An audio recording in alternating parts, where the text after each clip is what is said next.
tout l'univers. Vous vous êtes déjà posé ces questions? Qui est-il? D'où vient-il? Eh bien, c'est inattendu, mais il vient du Puy-de-Dôme. Goldorak, personnage emblématique des années 80, occupe désormais ce rond-point de la ville de Thiers.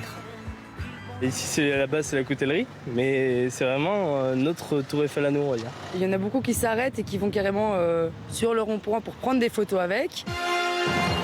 7 mètres de hauteur, 2 tonnes d'acier, le créateur de cette sculpture n'est pas loin. 10 minutes de vol à peine. Didier est chaudronnier, serrurier. Fin 2018, crise des Gilets jaunes, ambiance morose. Il veut redonner le sourire aux habitants.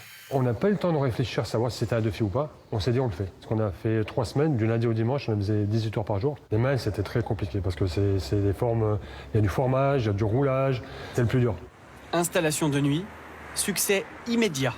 Sa compagne nous le confie, ce qui devait être un petit coup de pub local pour lancer l'entreprise les a vite dépassés. Dorothée nous a appelés en début de création.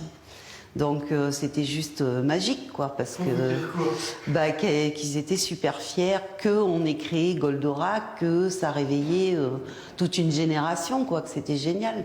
Surtout, leur carnet de commandes est maintenant plein. Escaliers, balcons, mais aussi ces lettres géantes, commandées par un village, ce dragon de 45 mètres, fabriqué pour un autre, et bientôt, ce projet.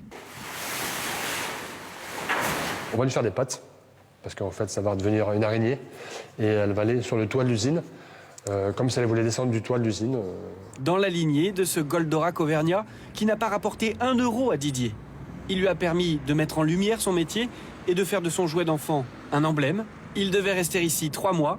Il y est depuis 3 ans.